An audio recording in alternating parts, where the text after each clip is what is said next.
Siempre fui el patito feo de la familia, el que nadie pelaba en las reuniones, hasta que me quedé con toda la herencia y de repente los vi regresar uno por uno, queriendo quedar bien conmigo. 28 años pasé siendo invisible en cada cena navideña, mientras a mis primos les echaban porras por cualquier cosa. A mí me podrían haber dado el Nobel, y aún me preguntarían cuándo iba a conseguir un trabajo de verdad. Mi tía Verónica de plano me sacaba la vuelta para abrazar al que tuviera detrás. El tío Randall presentaba orgulloso a sus hijos con todo el mundo, pero para mí ni existía. Este es mi sobrino Theo, el doctor, y mi hija Ava, la abogada, decía en las cenas, sacando pecho, y sus ojos se pasaban de largo, como si fuera parte del mobiliario, aunque ahí estuviera yo, con una botella de vino bueno que llevaba como detalle para la anfitriona. Siempre me esmeraba con el vino, porque rápido aprendí que llevar algo barato era darles otra excusa para verme por encima del hombro. ¿Mi pecado? Haber dejado derecho en segundo año para empezar mi propia empresa de tecnología. Para ellos, era un desaire imperdonable, cambiar una carrera prestigiosa por andar jugando con computadoras. Que mi empresa, CloudSync Solutions, estuviera generando millones, no les importaba en lo más mínimo. Si no eras abogado, doctor o banquero,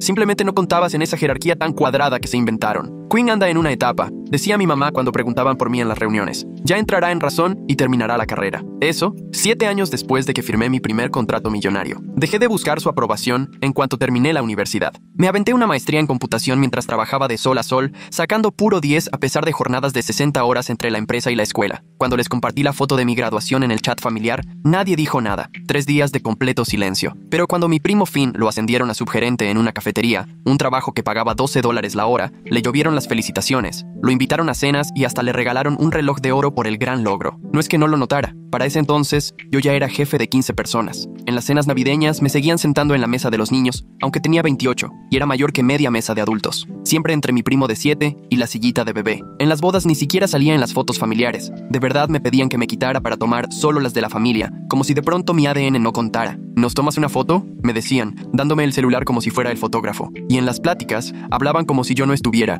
comentando mi vida en tercera persona mientras yo tragaba saliva, cerveza en mano, preguntándome por qué había manejado 3 horas para aguantar humillaciones. ¿Y Quinn qué onda?, preguntaba tía Verónica a mi mamá, aunque yo estaba justo ahí, a 1 metro. ¡Ay, sigue con eso de las computadoras!, contestaba mi mamá, restándole importancia y haciendo un gesto como de espantar moscas. ¿Jugando con páginas de internet o algo así? Y yo, con mi cosita de páginas, acababa de cerrar trato con una Fortune 500. Pero claro, ¿para qué dejar que los hechos arruinen la historia? Lo peor es que yo seguía yendo, todavía con la esperanza medio ingenua de que esta vez sí les interesara mi vida, de que quizá ahora sí me hicieran sentir parte de la familia. Pero nunca pasó, hasta que murió la abuela Iris. Yo era el único que la iba a ver cada semana a Sunset Manor, ese asilo grandote que olía a cloro y sueños rotos. Todos los martes a las 6 en punto, llegaba con mi hielera llena de galletas de chispas de chocolate hechas en casa, la receta que ella me enseñó cuando tenía 12. El personal sabía quién era yo. Quinn viene a ver a la señora Patterson, anunciaban por el altavoz, y se notaba el cariño real en sus voces. Las enfermeras me platicaban cómo iba la abuela, me preguntaban por mi empresa, recordaban cosas de mi vida que mi propia familia ni sabía, mientras los demás veían a la abuela como una carga. Tía Verónica la fue a ver 2 veces en 5 años, y solo para preguntar del testamento. Tío Randall le mandaba flores en su cumpleaños, pero ni se acordaba cuál nieto era cuál. Cuéntame otra vez de tu empresa, Quinn, me decía la abuela mientras jugábamos ajedrez, moviendo las piezas con una precisión increíble pese a sus manos arrugadas. Eso de la nube, y yo le explicaba todo, cómo conseguía clientes, cómo funcionaban los servidores, mis planes de expandir a apps móviles. Sus ojos brillaban de interés, sus preguntas dejaban claro que sí ponía atención. ¿Sabes?, me decía, recostándose en su sillón mientras yo acomodaba el tablero. Yo levanté el negocio familiar de construcción en el 52. Empecé con tu abuelo y una troca. Todos decían que una mujer no podía con una constructora. Se reía con esa chispa traviesa. ¿A poco no le cerré la boca? Gané más que cualquiera de sus maridos. Esas historias solo me las contaba a mí. En las reuniones familiares prefería quedarse callada, mientras los demás presumían. Pero conmigo podía hablar horas de cómo inició el negocio, lo difícil que fue al principio, lo rico que se siente callar bocas. Me recuerdas a mí de joven, decía, capturando mi alfil con su caballo. Demasiado terco para rendirte, demasiado listo para fracasar. Estuvo lúcida hasta el final, recordando detalles de mi empresa que mis papás jamás se tomaron la molestia de preguntar. Cuando conseguí mi contrato más grande, un acuerdo de 3 años por $2.400.000, ella fue la única que entendió lo que significaba. Eso es lana para construir un imperio, me dijo, apretándome la mano con fuerza. No dejes que nadie te diga que no. Y cuando falleció, yo era quien le sostenía la mano. El resto de la familia estaba en la fiesta de compromiso de mi primo Theo, un evento al que ni me invitaron, aunque vivía en la misma ciudad y aunque la fiesta fue en el Club Campestre, al que yo mismo ayudé a Theo a entrar gracias a un conocido de negocios. Me enteré de su muerte por un mensaje de texto de mi mamá. Mamá falleció esta tarde. Les aviso cuándo será el funeral. Ni siquiera una llamada. ni una plática en persona, solo un mensaje grupal, como si estuviera avisando que se cambió la hora de la comida. Cuando el abogado llamó para la lectura del testamento, estuve a punto de no presentarme. Imaginé otro de esos eventos familiares, donde me tratarían como si fuera el empleado, esperando que me quedara sentado en una esquina y guardara silencio mientras los demás se encargaban de lo realmente importante. Pero hubo algo en la voz de la licenciada Morrison, una urgencia que me hizo cambiar de opinión. El señor Patterson pidió que estuvieras presente, dijo. Ella fue muy clara, insistió en que era imprescindible que vinieras. Toda la familia se apretujó en las oficinas de Morrison y asociados como buitres alrededor de un animal atropellado. El despacho era puro lujo, lleno de caoba y sillones de piel, ese tipo de lugar que huele a dinero viejo y que te hace hablar bajito sin darte cuenta. La tía Verónica hasta llevó una carpeta elegante, con separadores de colores y calculadora, lista para organizar la herencia como si fuera un proyecto laboral. El tío Randall ya discutía en voz baja con su esposa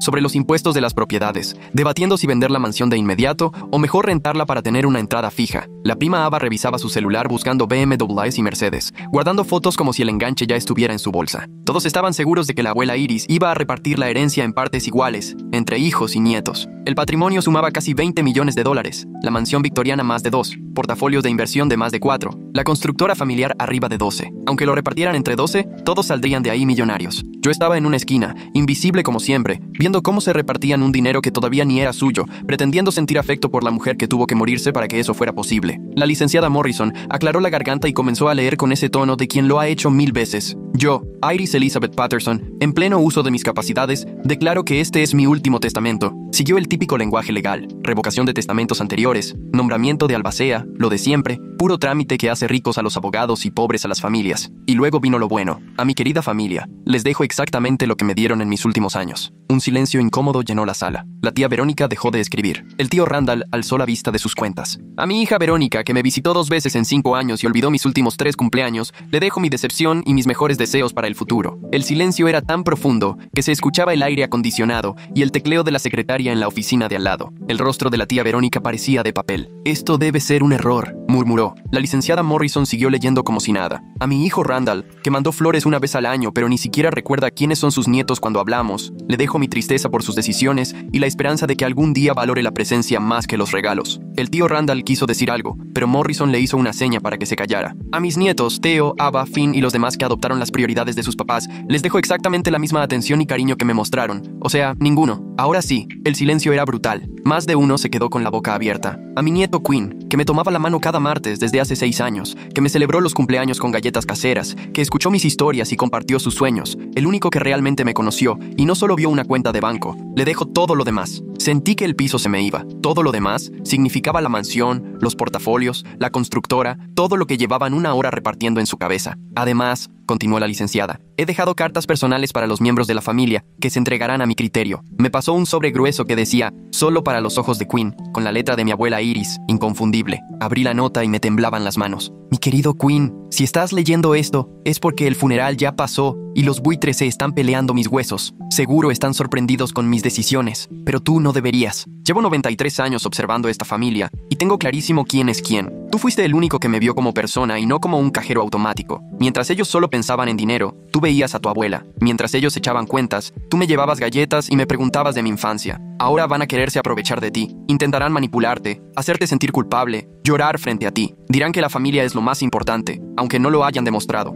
Te prometerán que van a cambiar, pero no aprenderán nada. Prepárate. También dejé instrucciones precisas con Morrison por si alguno intenta pelear el testamento. Digamos que llevo años guardando pruebas de sus ausencias. Tú construiste algo maravilloso desde cero, igual que yo. No dejes que lo echen a perder. Con todo mi amor, tu abuela Iris. PD. Los libros de la constructora están en la caja fuerte del sótano. La combinación es tu fecha de cumpleaños al revés. Creo que vas a encontrar lecturas muy interesantes sobre ciertos préstamos familiares que nunca se pagaron. La sala explotó. Esto es un disparate, chilló la tía Verónica, perdiendo la compostura como pintura vieja que se descarapela. Mamá claramente no estaba en sus 5 sentidos. Vamos a impugnar, anunció el tío Randall, rojo como jitomate. Esto es un abuso contra los adultos mayores, así de simple. El primo Theo ya texteaba a toda velocidad, seguramente a su amigo abogado. Ava lloraba de verdad, lo cual era raro porque nunca la había visto llorar por algo que no fuera dinero. Entre todo el barullo, la licenciada Morrison ni se inmutó, dejándolos sacar su veneno con amenazas y gritos. Finalmente, cuando se cansaron, les habló. La señora Patterson ya esperaba esto. Preparó pruebas adicionales, abrió una carpeta y la vació sobre el escritorio. Exámenes médicos, valoraciones cognitivas, consultas con el psiquiatra. Su mamá se sometió a pruebas exhaustivas los últimos 6 meses. Todas muestran que estaba perfectamente lúcida cuando tomó estas decisiones. También me pidió que les dijera lo siguiente. Se puso los lentes y siguió leyendo. Cualquier intento de impugnar este testamento va a provocar que se hagan públicos ciertos documentos financieros familiares que la señora Patterson fue guardando durante años. Entre ellos hay papeles sobre préstamos que nunca se pagaron, negocios turbios y algunas broncas fiscales que seguro le van a interesar al SAT. El silencio que cayó después no era el mismo de antes. Ahora era ese silencio incómodo donde todos se dan cuenta de que los tomó por sorpresa a alguien a quien no le tenían fe. El rostro de la tía Verónica pasó de pálido a verde. El tío Randall no dejaba de sudar aunque el aire acondicionado estaba a todo. No lo haría, murmuró Verónica. Fue empresaria a 70 años, respondió Morrison. Siempre llevó sus cuentas al pie de la letra. Y así, sin más, se acabó la discusión. No porque creyeran que el testamento era justo, sino porque los habían pescado con las manos en la masa, en planes que apenas empezaba a descifrar. Salí de esa oficina medio aturdido, con un montón de papeles que de la nada me convertían en uno de los más ricos del estado, y cargando secretos capaces de destruir a los mismos familiares que se habían dedicado toda la vida a pisotearme. No había llegado ni al coche cuando ya me estaban llamando. En menos de una hora, mi celular era un hervidero de mensajes. Gente que no me hablaba desde hacía meses, ahora se peleaba por buscarme. La tía Verónica, Quinn, corazón, tenemos que platicar. Cena familiar hoy en mi casa, 7 en punto. El tío Randall, hermano, hace 1000 años que no te veo. ¿Vamos por un café mañana? Yo invito. El primo Teo, felicidades por la herencia, bro. Hay que festejar, yo pago las chelas. Ava, Quinn, llevaba semanas queriendo hablarte. Extraño platicar contigo. Hasta mis papás, que apenas si me dirigían la palabra, a menos que fuera para preguntar si todavía perdía el tiempo con computadoras, de la nada querían volver a ser familia. La invitación de la tía Verónica no era una invitación, era una orden disfrazada de buena onda. Estuve a nada de no ir. Parte de mí solo quería desaparecer, digerir el shock en paz y entender qué carajos iba a hacer con $20 millones y una constructora de la que no tenía ni idea. Pero otra parte, esa que fue invisible casi 3 décadas, quería verles la cara a los que se la habían pasado haciéndome sentir menos. Llegué a la casa del tío Randall y ahí estaban todos, pero se notaba que algo había cambiado por completo. Por primera vez en mi vida, todas las miradas se clavaron en mí en cuanto crucé la puerta. No a alguien a mis espaldas, no a algún importante, a mí. ¡Quinn!, gritó Verónica, casi saltándome encima para abrazarme, bañándome de su perfume caro y de un entusiasmo que se notaba falso. Te ves increíble. ¿Cómo va el negocio? Hace meses que quiero preguntarte por tu empresa. Jamás en 15 años me había preguntado por mi trabajo, ni tampoco había dicho mi nombre de esa manera. Todos hemos estado platicando, dijo el tío Randall, guiándome directo a la cabecera de la mesa, un lugar que nunca me habían dado, ni siquiera cuando era el único que llegaba a los cumpleaños. Siempre me tocó la mesa de los niños, la barra de la cocina o una silla plegable del garage, y ahora me sentaban en la silla principal, como si fuera el jefe de la familia. De lo orgullosos que estamos de ti, siguió Randall, moviendo la silla con una exageración que daba risa. Theo también asintió emocionado, su actitud mamona convertida en una especie de adoración que daba miedo. Les estaba contando lo brillante que siempre has sido. ¿Te acuerdas cuando armamos esa compu desde cero? Siempre supe que ibas a llegar lejos. Lo miré de frente. Dijiste que era una pérdida de tiempo y la rompiste tú mismo. Su sonrisa se tambaleó un segundo, pero rápido se recompuso. Éramos unos chamacos, ¿no? No sabíamos que teníamos a un genio entre nosotros. De pronto, todos en la familia tenían recuerdos bonitos sobre cómo siempre me apoyaron. Todos los desprecios se volvieron motivaciones, y los desaires, simples malentendidos. Yo siempre les decía a todos que eras el más listo de la familia. Juraba la tía Verónica, que la última vez me presentó como el sobrino raro. Sabíamos que lo tuyo con las compus te iba a funcionar un día, soltó mi mamá, la misma que por años les decía a los demás que era una etapa. Y así siguió la conversación por más de una hora, como si reescribieran 28 años de historia familiar, con caras serias y voz convencida. Pero yo podía ver cómo calculaban cada palabra, buscando sacar el mayor provecho posible. No era arrepentimiento, era puro interés. La cosa es, empezó Verónica con cuidado,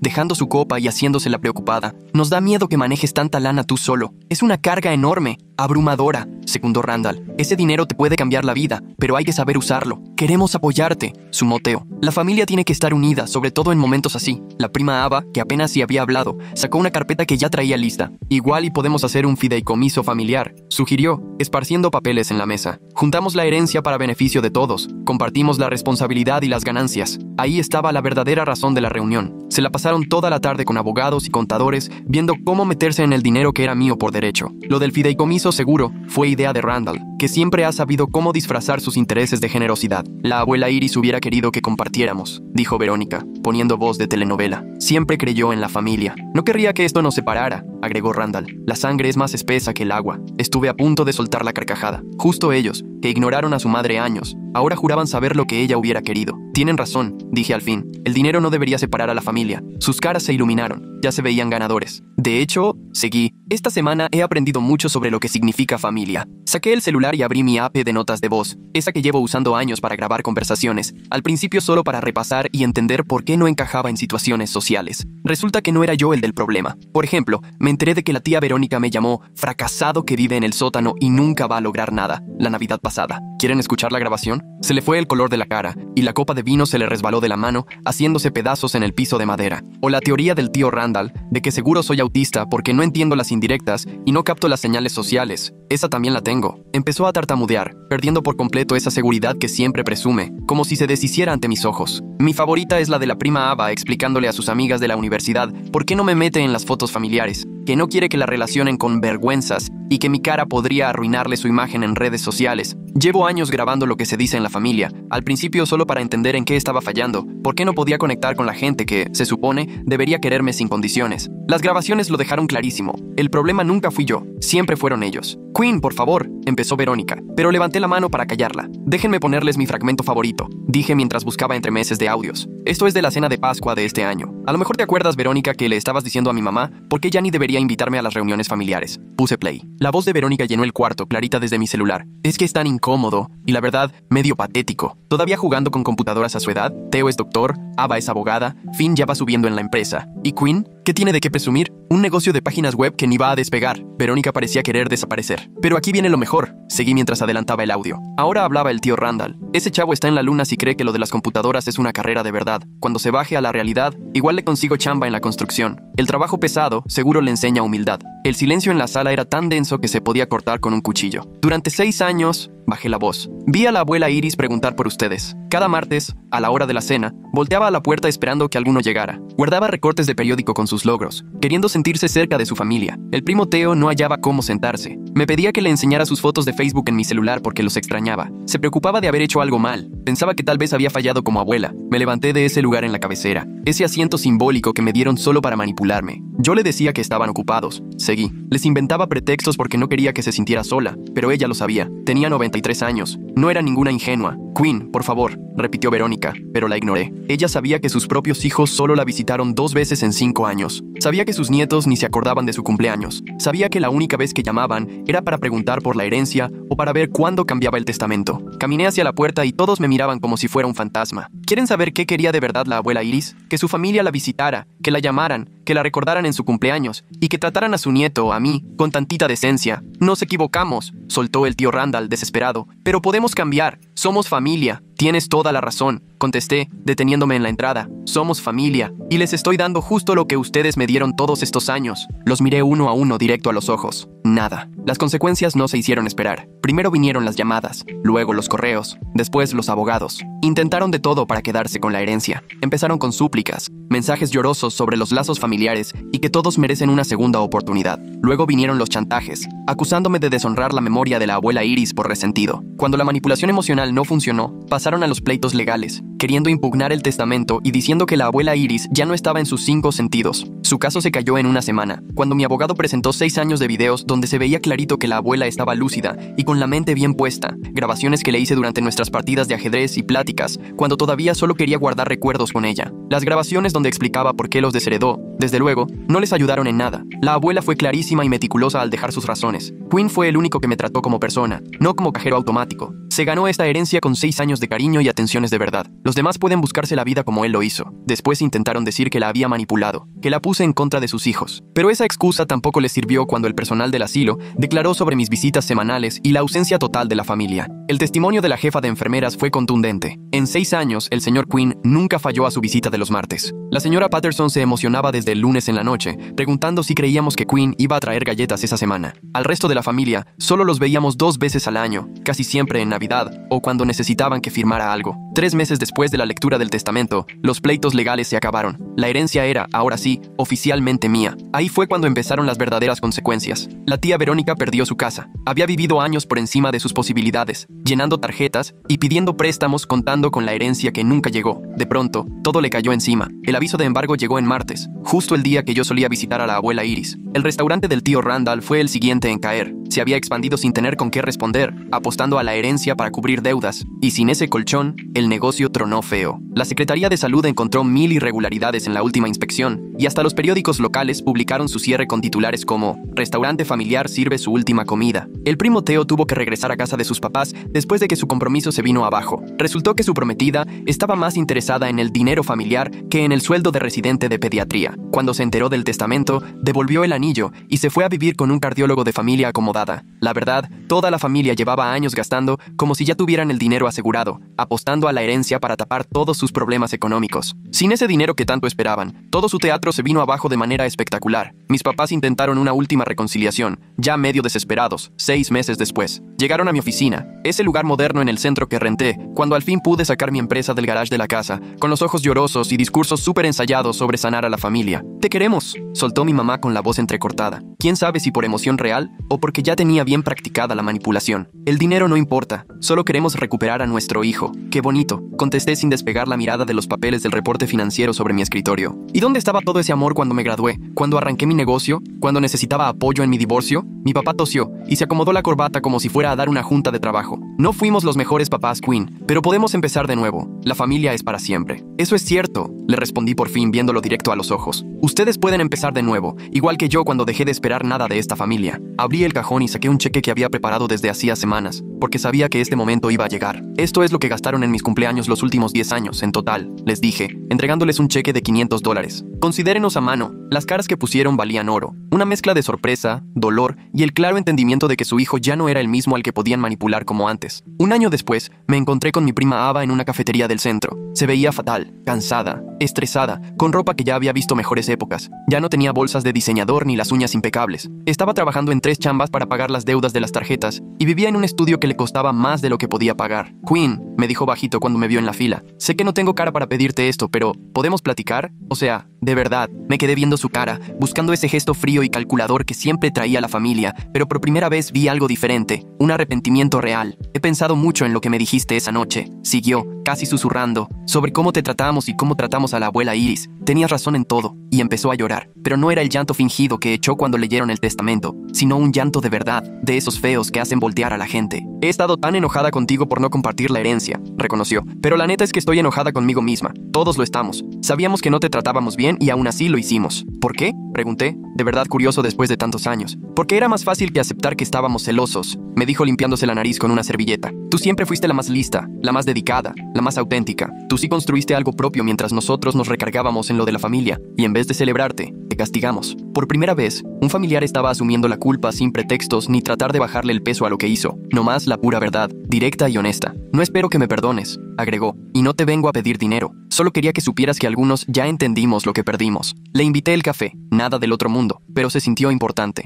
Nos quedamos en una mesa de la esquina como 2 horas, contándome cómo perdió la chamba en el despacho de abogados, las deudas que se le vinieron encima por querer aparentar un nivel de vida que ya no podía pagar, y los amigos que se esfumaron cuando todo cambió. «Estoy aprendiendo lo que tú siempre supiste», me dijo, «que lo único que vale la pena es lo que uno se gana solo». 6 meses después, Ava fue la única de la familia a la que invité a mi boda. No pidió nada, solo quiso ser una prima de verdad. Me ayudó a organizar la recepción, dio un discurso diciendo lo orgullosa que estaba de mí pese a todo lo que pasó, y jamás mencionó el dinero, ni la herencia, ni el pasado. El resto de la familia se enteró de la boda por las fotos que subí a redes. El tío Randall comentó felicitando y de paso dejando una indirecta sobre sus broncas de dinero. Borré el comentario sin contestar. El primo Teo envió un mensaje larguísimo por privado contando que siempre me apoyó y que ojalá reconstruyéramos la relación. Lo leí y lo archivé sin responder. Mis papás ni se tomaron la molestia de buscarme, y la neta, fue lo mejor. 3 años después, dirijo una fundación que lleva el nombre de la abuela Iris, apoyando la educación tecnológica de niños brillantes pero sin recursos, niños que me recuerdan mucho a mí a esa edad. El negocio de construcción creció a otros 3 mercados bajo una administración profesional. Lo mantuve vivo no porque necesitara dinero, sino porque Iris lo levantó desde cero y no iba a dejar que su esfuerzo de toda la vida se perdiera. La mansión se volvió un centro comunitario con talleres, cursos para pequeños negocios y programas para jóvenes después de clases. Afuera, junto a la puerta, hay una placa que dice Centro Comunitario Iris Patterson, donde todos son bienvenidos. A veces me pregunto si debí ser más comprensivo, si debí dar otra oportunidad, compartir el dinero, tratar de arreglar la familia. Pero luego recuerdo las tardes de martes con la abuela Iris, tomándole la mano mientras ella se preguntaba por qué su familia la había dejado de lado, y sé que tomé la decisión correcta. Hay cosas que el dinero no puede comprar, y el perdón es una de ellas. Eso se gana con acciones, no con palabras, con constancia, no por conveniencia, con presencia, no con regalos. Y después de 28 años de ser invisible, al fin entendí que mi presencia era un regalo, uno que se debe merecer, no exigir. La oveja negra no siempre se queda en el rebaño. A veces encuentra un grupo mejor, a veces hasta crea el suyo propio.